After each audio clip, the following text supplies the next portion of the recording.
what's up guys, it's Kelly, and by the end of this video I'm just warning you I'm going to be a hot mess, and not even for emotional reasons, just 'cause it's so hot outside. Anyway, as you can see from the title, today I'm reviewing this book and my heart.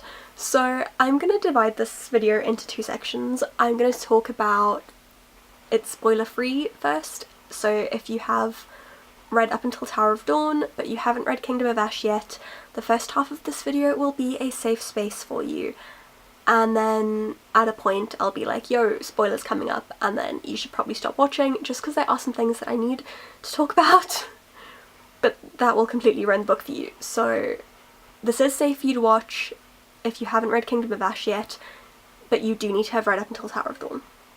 Just putting that out there. And then I'm going to trust you guys to be responsible enough to turn the video off at the spoiler mark. So this book I have been waiting for over a year, and I have to say it completely made up for that wait. This book I loved in every single way. It was beautifully written, it was epic, and oh, the scope of the storytelling and the characters and just everything was amazing. But in case you need a little refresher on what happened at the end of the last two books, at the end of Empire of Storms, Aelin was captured by Maeve, put into an iron coffin, and was shipped off to we don't know where to be tortured. Lysandra is taking Aelin's place and pretending to be her, as the rest of her court kind of figures out what the hell they're going to do now, as they're going into battle, as they're going to war with Marath. Chaol is currently returning from the southern continent with the Kaganates, some of their forces, and somewhat healed with his wife Irene. So there is a lot of stuff happening. Like, Aelin's court is pretty much scattered. They've split up. The witches are in one way, Rowan and the cadre are going another way, Aedion and Lysandra are going another way. Obviously Chaol is now returning from the southern continent, so everyone is split up and shit's going down. So I do have to say, the first like 100 pages of this book I did find a little bit difficult to get into, just because, as I said, everyone was spread out. So you'd get a chapter of what was happening with Chaol, a chapter with Dorian, a chapter with Rowan, a chapter with Aelin, and it just felt like things were spread very thin and you had to go a really long time between seeing characters again, which did make it difficult to get invested in the story because it took the story a long time to get going. But once it got going, my goodness, it was beautiful. I found that difficult to deal with, but it was still enjoyable and it was still really interesting. It was just frustrating because I just wanted everyone to be together again. I just wanted my court to be reunited, and it wasn't happening. So yeah, that was a bit frustrating, but it was important and it was necessary, because if she'd brought everyone together too quickly it would have just seemed very forced. So like, fine, I get that as, you know, a writing choice and a stylistic choice. It was necessary, but still frustrating. One thing that I also found was a little bit lacking near the beginning of the book was there wasn't a lot of character development. Obviously we've had 6 books with these characters, so most of them have already developed quite a lot, but then they kind of stayed at a point and then stayed, and then in the last like 300 pages a lot of things happened. They started changing a lot, they started realising their feelings about things. So again, I kind of understand why the character stagnated a bit, but it did kind of feel like in some cases nothing happened regarding the characters for like 500-600 pages, and then a lot happened in the last 300 pages, which would be fine, except a lot of other stuff was happening in the last 300 pages. So it did at times kind of feel like she'd got to writing kind of page 500-600 and then was like, oh, actually this is the last book, I need to wrap all the stuff up now. So although I found those like quieter 500-600 pages really enjoyable, I still loved reading them, I did find the ending was a bit too rushed, a bit too much happened for you to be able to fully absorb all of the things that were happening. Like, it just too much was concentrated in those pages, and I feel like I would have either liked an extra 100 pages, who am I kidding, I definitely would have liked an extra 100 pages, or for all of that development and all of that kind of story fulfillment to have started about 150 pages earlier. I absolutely loved it. At this point, I feel like it is my favourite of the series, but I think that that's because it gave me a nice sense of closure, and also it's been a year since I've read the first 5 books, so my feelings around them are feeling a little bit hazy, apart from the fact that I love them more than I love life itself. I think that if I had to go back and reread them, then maybe like Empire of Storms or even Air of Fire, because I really enjoyed Air of Fire, might like tip it off, but at this point, having finished it now, it really feels like it was my favourite book of the series.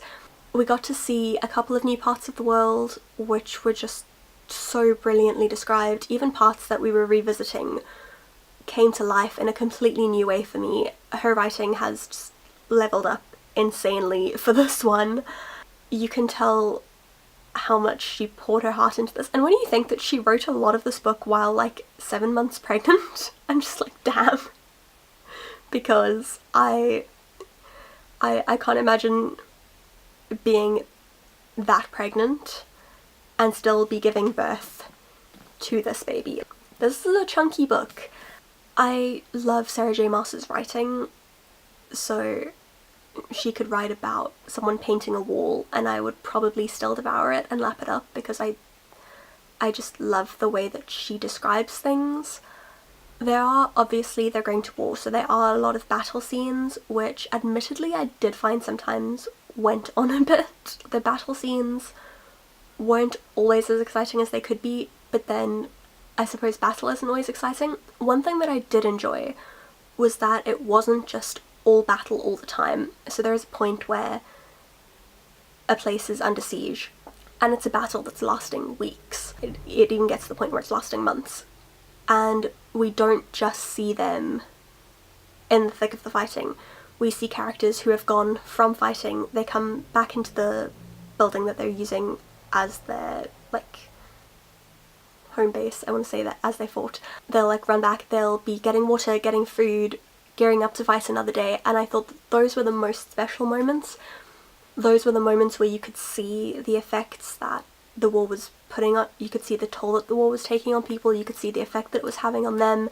So I thought that those moments were really special and really important, and I think that she did find a good balance between those moments and actually making the people fight and making us read battle scenes and see how ugly and gritty and gory it was. There was also a nice balance between battle scenes and then taking us back to other characters who weren't necessarily in the thick of battle. So you'd have a really, really intense battle scene and then flash over to 2 characters who were kind of traipsing through the countryside. So apart from in those last kind of 300 pages where it was just go, go, go all the time, there was always a nice balance between downtime moments and really intense battle moments. For a Sarah J Maas book, there wasn't that much sex. Like, there were a lot of sex scenes, but most of them were fade to black or didn't give that much detail, so like you're good if you're not so much here for the smutty stuff.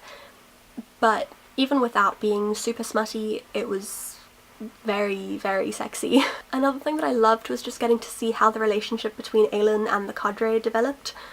So I ship Aelin's bromance with the cadre more than like any other ship in the series. I mean, I have so many romantic Sarah J Maas ships, but Aelin and the cadre, that bromance is like my favourite thing. And people are like, how can it be a bromance? Aelin's a girl. I don't care. They're bros. Just like her and Aedion, like, they have the best bromance.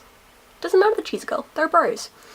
So yeah, just seeing the way that she interacted with each member of the cadre, how their relationship strengthened and at times dipped, how they really just became like bickering siblings, was such a beautiful thing. I absolutely adore that relationship.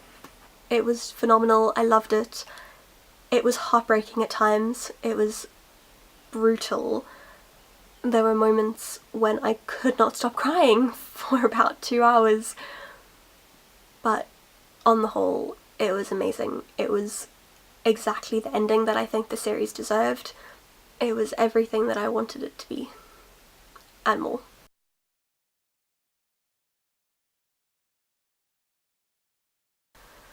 So, deaths. Let's talk about deaths, shall we? The 13 was a difficult thing for me to handle because they are such great characters, but I was okay with it, and I think that it went a long way towards Manon's character development. So as much as it was a very difficult scene to read and it was really heartbreaking, it felt so right for their characters that they've come such a long way from being these brutal, cold-hearted women to sacrificing themselves for all of these people that they don't even know. It was a beautiful, beautiful moment. The scene was stunningly written. As much as it hurt my heart, it was probably one of my, the best parts of the book, possibly one of my favourite parts of the book. Obviously it was heartbreaking that they died, but also I think it just did such important things for Manon that it kind of needed to happen, and also, you know, they saved the day. That's kind of a big deal. The one death that I was absolutely not okay with was Gabrielle. I kind of saw it coming, but also just was not prepared for it. I wasn't prepared for it to happen so soon. I was hoping that at least he and Aedion would have a little more time together, and that it wouldn't just be like a, your dad, hi, your son, hi. You know? They were supposed to have time together, and Aedion was supposed to have time to get to know him and get to know how wonderful he is, and it just didn't happen. That was the part that really broke me. Like, that was the point at which I started crying and did not stop until I'd finished the book, and for about half an hour after that I was still crying. Like, it was really, really bad. That was such a painful scene for me to read. It was also a beautiful scene, but just so difficult for me to read. And the other thing that made it so heartbreaking for me was that it wasn't just that he got his reunion with Aedion and then immediately died. It was also that he had such a beautiful relationship developing with Chaol, and then that was cut short as well. Like, he was supposed to have time with them, time to mentor them, time to be a father, especially to Aedion, but also to Chaol, who comes from a really broken family, who had an awful, awful, awful dad. Now he finally had this man in his life who he could look up to, who he actually saw as a father figure, and he was also taken away from him, and just, my heart. I was glad for the way that she found to stop Aelin from dying while forging the lock, because that was the one thing I was worried about. I was really worried that she was going to die and they were going to find a way to bring her back to life, and like, it's fine that that happened in ACOTAR, but you can't keep doing that, you know, it does get a bit much. So I was glad that she found a different way to do that still had quite severe consequences, but that it made sense, and it didn't feel like too forced, it didn't feel like a cheat, it felt believable. Also, can we please talk about the ACOTAR reference? As someone on Instagram put it, Aelin and Rhys interacted and it wasn't in a fanfiction, and like, I started off when she was like flashing through the worlds after she sealed the lock. There was the canal with the city and I was like, that has to be Velaris. And then a winged fae with dark hair and a heavily pregnant mate. Like, bitch, after Akafas we knew that had to be Rhys and Feyre. So, oh, it was so exciting. And it kind of gives me hope that there might be a crossover in the future. Like, someone on Instagram again was like, imagine Feysan's child being mates with Rowelyn's child. Like, imagine the sass, imagine the bastles. I am ready for that. I mean, I love Sarah J. Maas, I love how intricately she plots things, and I think that she has a great mind for storytelling and, you know, all that important stuff that an author should have. But really, I am like 10,000% here for her writing fluff, and I don't even care if the story is bad, I just want that fluff fic to happen. She could put like 0 effort into that and I'd still be trash for it, so. As far as ships go, I am so trash for Rowelyn. I love them. I loved the direction that they went. I loved that they're just so, like, they're on, I mean, obviously it has to do with the fact that they're mates, but like, they're just on a different level of understanding each other and having this beautiful, beautiful thing between them that I love. Elide and Lorcan, I needed, and it broke my heart that it took them so long, but at least when they finally got together, like, it was worth waiting for. But just, oh. And Adion and Lysandra, guys, that was the thing that I needed most from this book. I was like, no matter what else happens, as long as Adion and Lysandra come out of this okay, I'll be okay. And they did, and it was just amazing. Like that, I was so here for that. The other thing I really liked is that Chaol's dad is an absolute douchebag. But I mean, we all know that Sarah J Maas loves her redemption arcs. She introduces these characters to us and makes them seem like complete bastards, and then she's like, but actually they're the best guy in the world. So I was really, really glad that she didn't do that with Chaol's dad, because we've spent 6 books hearing what an awful person he is, and it would have been really disappointing if he'd suddenly turned around and been like, well actually I'm quite a nice guy. It was, I enjoyed that to the end he stayed true to being an absolute dick. And like, even his wife leaving him, going to war, none of that stopped him from being absolutely awful. And I really liked that for some strange reason. I didn't, after so long of him treating Chaol like shit, I really just didn't want him to have this redemption where Chaol or anyone would feel the need to forgive him. And that didn't happen, and I was really glad about that. And when Rowan and co found Aelin, and he just knelt in front of her and said, Fireheart, I was reading that part at work, and I just broke, and I almost started crying, because it was that, then it was Fenris almost dying, and then her giving him the blood oath, and like, their relationship was just so beautiful. Rowan finding that their mating marks were gone, their Karanam bond was gone. It was just also emotional, and just it really, really hurt my heart. I just almost started crying. It was a really, really emotional lunch break for me. So many parts in this book, guys. The tears. The tears. The other thing that really upset me about Gabrielle's death was, like, as much as he was there for Adion, he was also there for his queen, and I think he really wanted to take the blood oath, but he understood why she wouldn't let him, but like, it really killed me that he died before he could take the blood oath, like.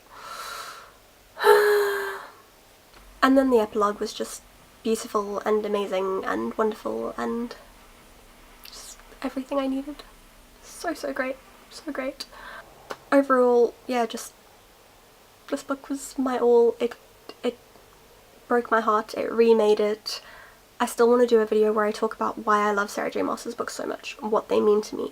There is probably so much more that I want to say about this book, and I've been trying for the last week to get my thoughts in order and make sense of all the things that I'm feeling, and I'm still struggling, so once I can turn myself into a semi-functioning human being again, I will work on filming that, because it's gonna be... I'm gonna have a lot to go through, but overall, just, I love this book. I love the series. It means so much to me, and I was so happy with this very, very fitting ending. Just, this book brought so much joy and so much light into my life, and so much beauty, and it was everything I needed it to be and more. It was all I wanted, and I think it was what we deserved as readers and what the characters deserved, and it was a beautiful, beautiful thing. So I would really like to hear your thoughts on Kingdom of Ash. Please don't post spoilers in the comments, but if you want to talk about stuff, my Twitter and Instagram handles are in the description. DM me, like, please, please, please, please, because I need to talk to someone about this book so badly. Like, I need a fangirl with someone, you know? I'm talking about it in the video, but it's not enough. I need like a back and forth of just dying. If you enjoyed this video, please give it a thumbs up and subscribe to my channel, and I will see you all again very soon. Bye! There's so much that you want to do. The world is just waiting for you, but I'm holding you down from the dreams that you found.